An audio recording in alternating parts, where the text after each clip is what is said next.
Hey everyone, and welcome to RUBIN'S Mind Lab, where we break down the latest research into what it really means. Ever wonder if using a computer or a smart device makes it easier to do something wrong? This new study dives into just that. That is a pretty striking opening line from this paper, right? It suggests that the very tools we use to make our lives simpler might also be making it easier for us to hurt others without even realizing it. This research basically asks, does using artificial intelligence give us permission to cause harm? So the researchers got really curious about this. They looked at a lot of different situations, and across all of them, they found that when people used AI to do something, they were more willing to inflict harm. And this wasn't just a little bit of harm. They looked at financial harm, physical harm, and even how people judged responsibility when things went wrong. This is a really key piece. It means it is not just about using AI, it is about how we see the AI and who is being harmed. If we can actually see and feel for the person getting hurt, the AI doesn't give us as much of a pass. But if the AI seems like a smart, independent decision maker, that effect gets even stronger. The researchers explained this idea of moral perception. Think of it like this. Our brains are wired to notice certain things that make us feel like something is morally wrong. Usually, this involves seeing a clear agent, someone making a choice, causing damage to a suffering victim. When we use AI, it kind of blurs these things. It can make us feel less like we're the ones in charge, stretch out the connection between our decision and the bad outcome, and it can hide the suffering of the person being harmed. It's like the AI creates a fog that hides the moral clarity. So, how did they test this big idea? They ran 6 different studies with over 1,000 people in both the United States and China. They wanted to see if using AI would make people act unethically in different scenarios. In one study, they set up a game where people could send messages to another participant to earn money. Some people sent the messages themselves, and others had an AI send the messages for them.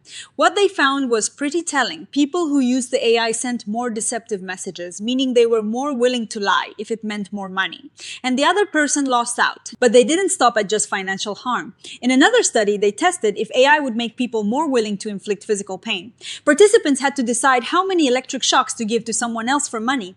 And guess what? When the AI made the decisions about the shocks, people were more likely to deliver more and stronger shocks. This is really concerning because it shows AI can license harm even when it's visceral and clearly painful. They also found something interesting about the severity of the harm. In study 3, they presented people with different scenarios from no harm at all to really serious moral dilemmas. They found that people were way more likely to hand over the decision to the AI when the potential harm was higher. It's like when the stakes are really high, we're more eager to let something else take the blame. This led them to ask, does it matter how we see the AI? In study 4, they made the AI sound either very independent and capable of its own judgments, or just a simple tool following instructions. They discovered that when the AI was described as more autonomous, people were even more likely to delegate harmful decisions to it. This is because a more autonomous AI feels more like a substitute agent, someone who can take the fall. Now, what about the victim? In study 5, they went back to the deception game from study 1, but this time they changed how the victim was presented. In one condition, the person on the other end was just an anonymous participant. In another, they were given a name, a photo, and a description making them seem like a financially needy student. And the results were striking. When the victim was identifiable and vivid, the AI's ability to license harm basically disappeared.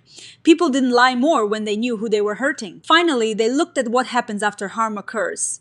In study 6, they presented people with realistic scenarios where an AI contributed to a bad outcome. They found that if the AI was seen as autonomous, people were much less likely to blame themselves and more likely to blame the AI, especially if they had actually used the AI's advice. It seems like we're happy to let the AI be the scapegoat. So, what's the big takeaway from all this? Essentially, AI doesn't necessarily make us want to be bad, but it makes it easier to do bad things by messing with how we perceive harm. It obscures our moral perception by making the agent feel less directly responsible, stretching the causal chain and making the victim less salient. The researchers talk about this idea called dyadic morality, which is the belief that we judge harm based on seeing a clear agent causing damage to a clear victim. AI seems to weaken both parts of that equation. Now, it's important to remember that this research, while fascinating, has its limits. Study 2 had a smaller sample size, so those findings are considered a proof of concept. They also used simulated AI in controlled lab settings, so real-world situations might be a bit different. And they didn't look at things like how tech-savvy someone is, or how much empathy they have. which could influence how they use AI. They also didn't directly measure the perceptual process with things like brain scans, but the fact that people using AI often didn't even realize they were being deceptive strongly suggests it's about perception. So, what can we do about this? The researchers suggest a couple of things. One is to make the elements of harm more obvious. This could mean making users identify who is affected before they delegate a decision, or providing clearer feedback about the consequences of AI actions. Another approach is to reduce the perceived autonomy of AI. If we understand that AI isn't truly an independent agent with intentions, we might be less likely to let it absorb blame. The core message is that AI is a powerful tool, and while it can bring amazing benefits, we need to be mindful of how it can also make it easier for us to cause harm, often without us fully realizing it. It's not that AI creates new kinds of bad behavior, but it can amplify old ones by making the moral landscape a little blurrier. This research really highlights how important it is to stay aware of our own actions, even when we're using technology to help us. It's a reminder that technology is a tool, and it's up to us to use it responsibly.